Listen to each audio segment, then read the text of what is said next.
D media times में आपका स्वागत है। जयपुर के विद्याधर नगर सेक्टर 7 अग्रसेन हॉस्पिटल के पीछे स्थित प्रांगण में शनिवार को 108 श्रीमद् भागवत कथा ज्ञान यज्ञ समारोह में 5वें दिन श्री कृष्ण बाल लीला माखन चोरी गिरिराज पूजन महोत्सव मनाया गया। व्यासपीठ से आचार्य गोस्वामी मृदुल कृष्ण महाराज ने संगीत सुरमई ओजस्वी ललित अमृतवाणी द्वारा मधुर भजनों के साथ श्री कृष्ण बाल लीला व माखन चोरी के प्रसंग को सुनाया तो श्रोता भाव विभोर हो गए। आचार्य श्री ने कहा कि भगवान श्री कृष्ण के अद्भुत और अलौकिक लीलाओं के दर्शन कई जगह मिलते हैं, फिर चाहे वह पड़ोस के घर में मटकी तोड़कर माखन चुराने की हो या फिर पूतना का उद्धार। आचार्य श्री ने कहा कि कृष्ण की अलग अलग लीलाओं के कारण ही उन्हें कई नाम भी मिले। श्री कृष्ण की बाल लीलाओं का वर्णन करते हुए उन्होंने कहा कि कृष्ण अपने बचपन में जितने नटखट रहे और प्रेम की परिभाषा लोगों को सिखाई, उसको श्रीमद् भागवत में सुंदर चित्रण किया है।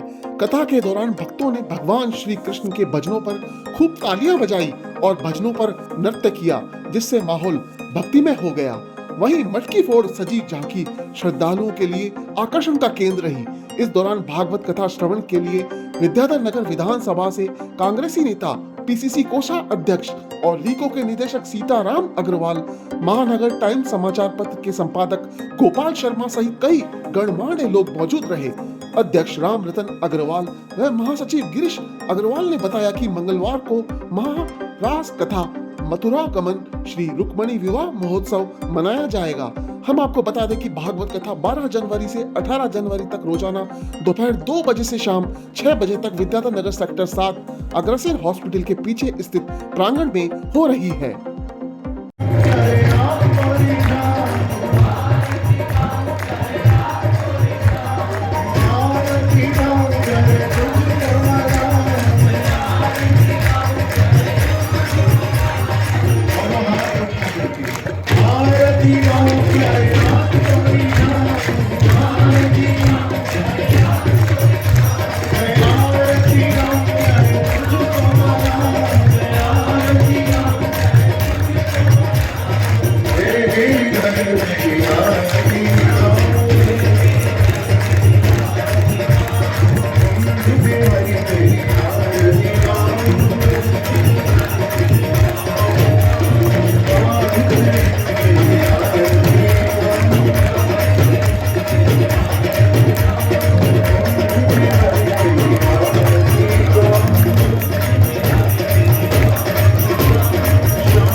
गुरु श्री बांके बाल कृष्णलाल श्रीमद् भागवत महापुराण श्री गोविंद देव भगवान की जय। सुखदेव जी महाराज कहते हैं कि परीक्षित इस प्रकार से नंद बाबा वृद्ध गोपों के ऊपर गोकुल के धाम को सौंप करके मथुरा कंस को वार्षिक कर प्रदान करने के लिए कहा है। अपने मित्र वसुदेव जी से मिले और मिलकर के वसुदेव जी की प्रार्थना पर नंद बाबा गोकुल की ओर आ रहे। कंसेन प्रहिता घोरा पोतना बाल घातनी शिशुश्चचार लिग्नन्ति ग्राम ब्रजादिश ताम केश बंधु विदिशत मल्लिकाम। सुखदेव जी महाराज कहते हैं कि आज आकाश मार्ग से वो खेचरी पूतना गोकुल में आई थी। लाला की छठी पूजी जा रही है। मंगल गान गाए जा रहे थे, शहनाइयां बज रही हैं, बधाइयां बांटी जा रही है, आनंद उत्सव मनाया जा रहा है कि गोप्य श्रियं दृष्टो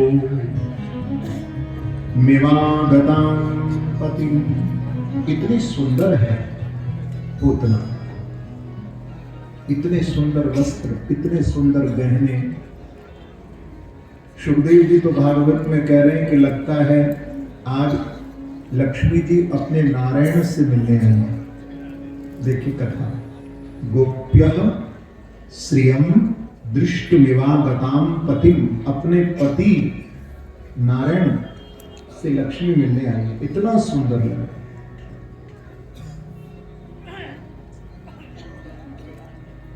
सभी ब्रजवासियों के चित्त को वेदती हुई जब अंदर उसने प्रवेश किया, मां यशोदा लाला को दूध पिला रही थी।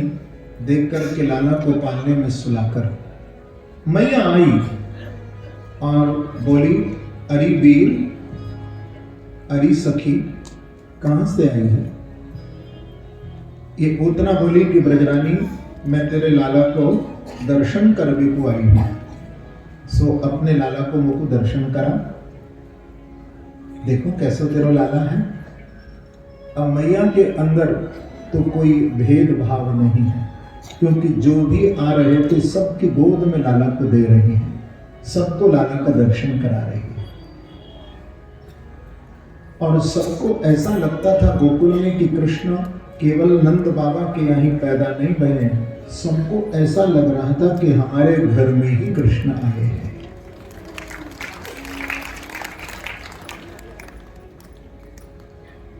किसी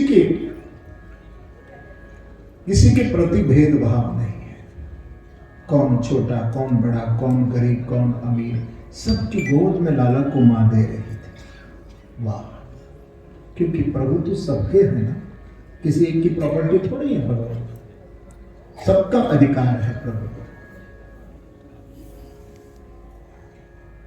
सुखदेव जी महाराज कहते हैं कि परीक्षित जब मां यशोदा ने से कहा पूतना ने कि अपने लाला को दर्शन करा, तो मैया अंदर गई और एक बाले में जो ठाकुर जी सो रहे थे उठा करके लाई और पूतना की गोद में प्रभु को दिया। भगवान जब पूतना की गोद में आए तो प्रभु ने नेत्र बंद कर लिए। इसमें तो अनेक भाव हैं संतों के, महापुरुषों के। बाल कृष्ण को गोद में लेकर के पूतना मां यशोदा से बोली कि यशोदा, यदि तू कहे तो थोड़ी देर के लिए तेरे लाला को मैं बाहर ले जाए करके खिला करके ले आऊं। अब मैया कहा जाने की ये कोई राक्षसी है, तो मां यशोदा ने तो आज्ञा दे दी। तो लेकर के लाला को अपनी गोद में जब पूतना चली, एक शिला के ऊपर जाकर के बैठ गई, जिसने अपने स्तन में जहर लगा रखा है। भगवान के मुख में स्तन दिया। जब प्रभु पूतना के दूध पीने लगे तो पहले तो छप करके हमारे ठाकुर जी ने दूध पिया। जब तृप्त रह गए, वो पेट भर गया। अब भगवान पूतना के प्राणों को खींचने लगे कि साम चमोचा लमिति प्रभाषणी निष्पीड्यमाना अखिल जीववर्मणि विवरत नेत्रे चरणं भुजो प्रस्वन्निगात्रा क्षिपति दुरोदः। जब भगवान पूतना के प्राण को खींचने लगे तो पूतना चीखने लगे, इतनी जोर से चीखी और चीख करके अपने असली रूप में आ गई। भगवान को आकाश में लेकर के उड़ गई। प्राणे समम रोष समन्वितो पिबत। सुखदेव जी महाराज कह रहे हैं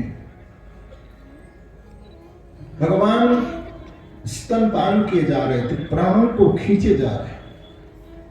पूतना का सारा शरीर पसीना से लथपथ हो गया और पूतना भगवान को कहती कि अरे लाला छोड़ दे, अरे लाला छोड़ दे। भगवान बोले मौसी कहा कह रही है, छोड़ दो। पूतना मौसी देख, पहले तो काऊ को मैं पकड़ू नहीं, सुन ले कान खोल के।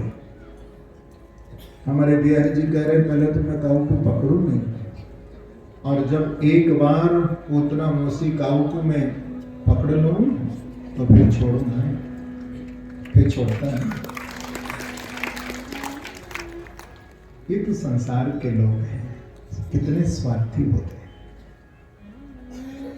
पकड़ते हैं छोड़ते हैं, पकड़ते हैं छोड़ते हैं। बिहारी जी कहते हैं हमको पकड़ना नहीं आता, लेकिन जिसको एक बार मैं स्वीकार कर लेता हूं, सामने वाले का भाव जो हो, भगवान कहते हैं कि मैं जिसको एक बार पकड़ लेता हूं तो मैं उसका कभी त्याग नहीं करता हूं, मैं इसको अपने चरणों का आश्रय देता हूं।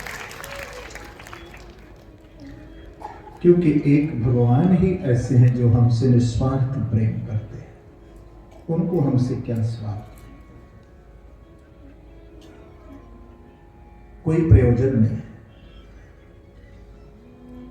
सुखदेव जी महाराज कहते हैं कि परीक्षित, आज जब पूतना के स्तनपान प्रभु ने किया और पूतना चीखती हुई कि वज्राहतो व्रत एवापतन नपः, आकाश से लेकर के भगवान को नीचे धम्म से गिरी, त्रिगप्योति 6 कोस के अंदर जाकर के पूतना का शरीर गिरा। आपको मालूम है कहां कहां शरीर गिरा, अंग कहां कहां पूतना का गिरा। पहले जब हमारे ब्रज के विद्वान लोग जब कथा करते थे तो कभी कभी विनोद में कहते थे, भैया देखो पूतना को हाथ गिरो हाथरस में। कहां गिरो? गरल गिरो आगरा में, अलके गिरी अलीगढ़ में, पाम गिरो पैगाम में। सुन रहे हो ना? अलके गिरी अलीगढ़ में, हाथ गिरो हाथरस में, पाम गिरो पैगाम में, और हदी कर दी। बोले कान गिरो कानपुर में, बोलो श्री वृंदावन। त्रिगव्य तो थोड़ा विनोद में कभी कभी कहा करते थे, जब पहले संत जन कथा करते थे तो ऐसा विनोद करते थे।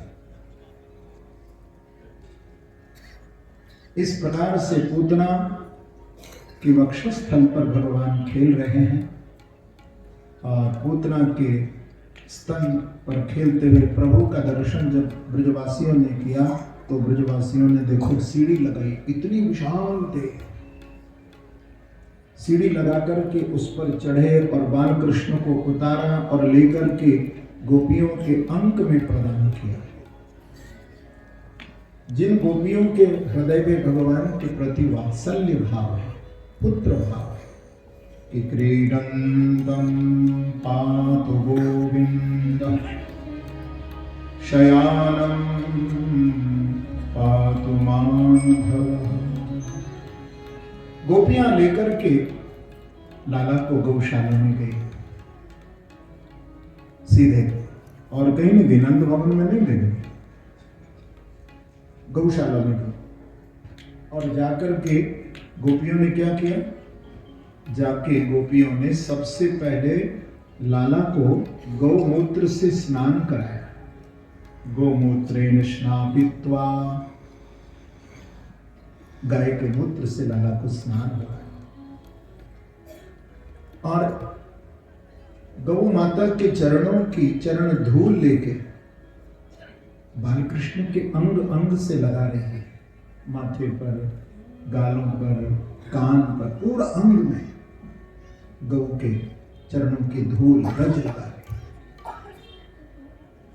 लिखा है भागवत में, पुनर्गोरज साप लिखा। लाला को सारे अंग में मल रही है गौ के चरणों की रज, धूल और गऊ की पूंछ उठा करके झाड़ा दे रहे हैं। अभ्यादजुं गृमणिवास्तवजान्वथो यज्ञोच्युतं कटितटं जठरं हयास्यः। कहती हैं गोपियां, क्रीडंतम पात गोविंद, हमारे लाला की रक्षा खेलते समय गोविंद भगवान करें। कौन करे? क्रीडंतम पात गोविंद। और कहती हैं शयानम पात माधव, सोते समय हमारे लाला की रक्षा माधव करें। अब देखो गोपियां तो लाला का नाम ले लेकर के लाला की रक्षार्थ नाम से प्रार्थना कर रही हैं और भगवान खिलखिला करके हंस रहे हैं। बताओ, मेरो ही नाम ले रही हैं और मेरी रक्षार्थ प्रार्थना हो रही है।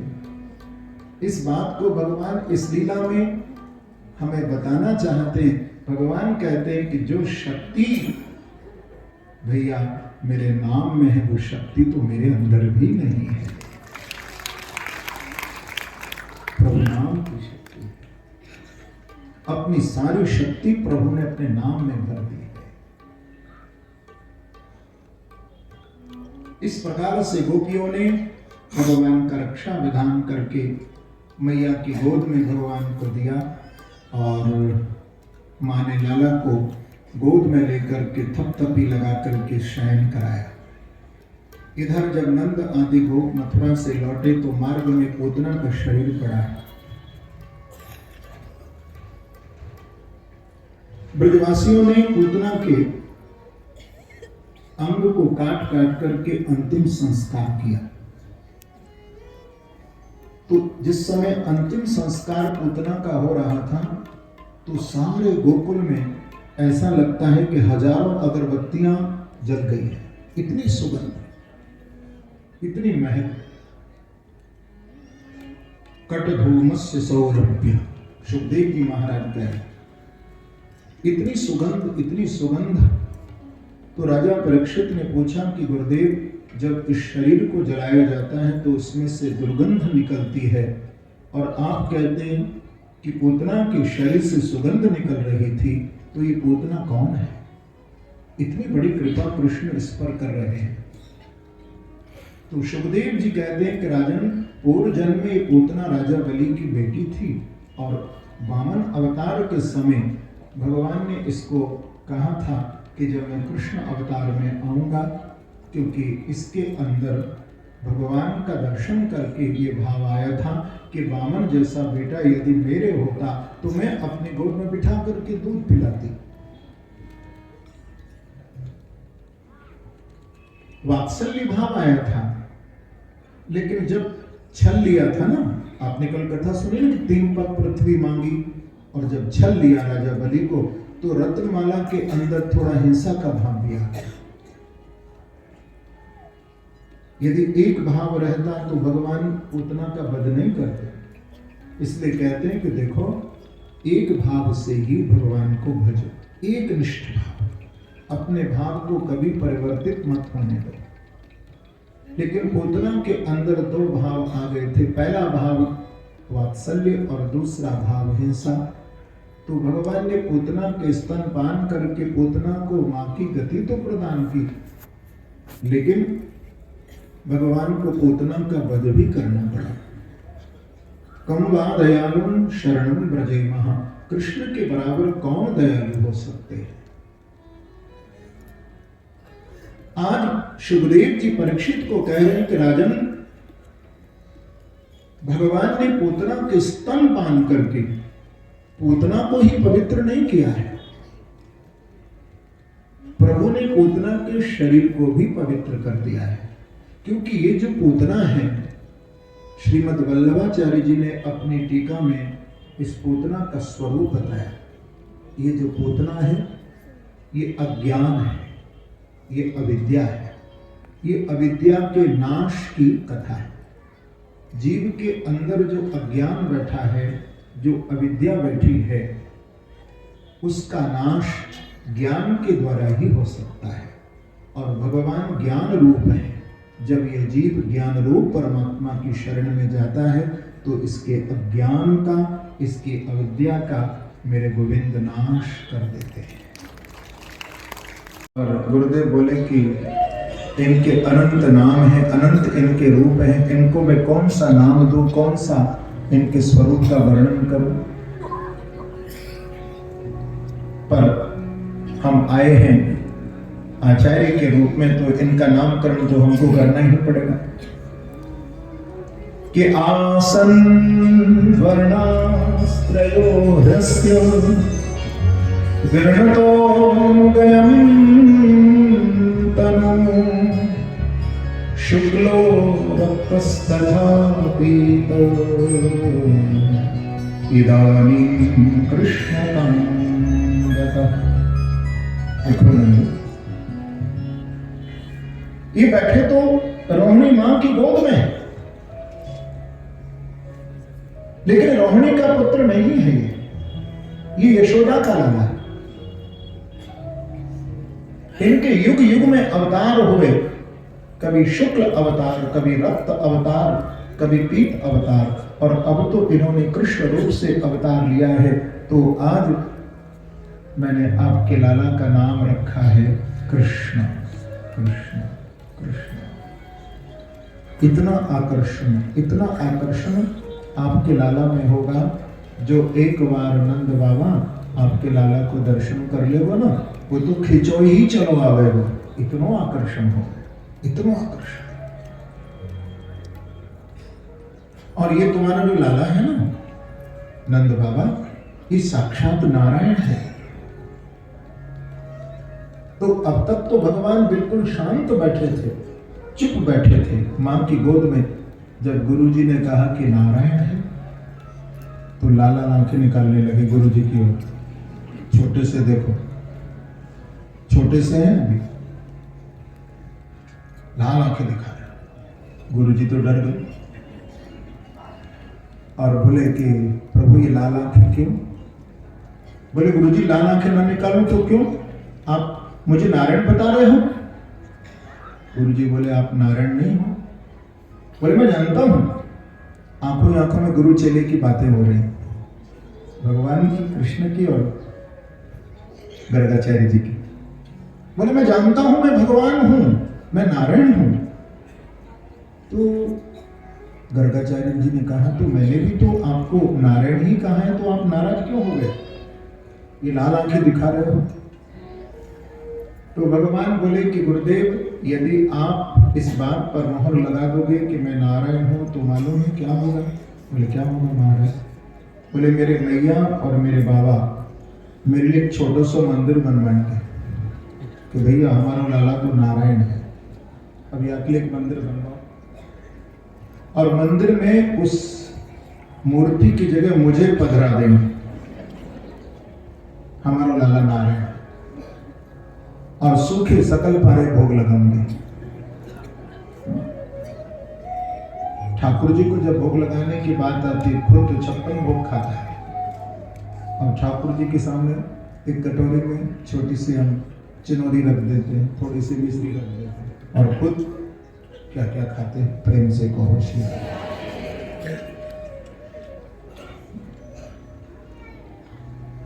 घर में कोई भी चीज आवे, कोई भी चीज आए, पहले ठाकुर जी को अर्पण करो, इससे एक बहुत बड़ा लाभ होगा।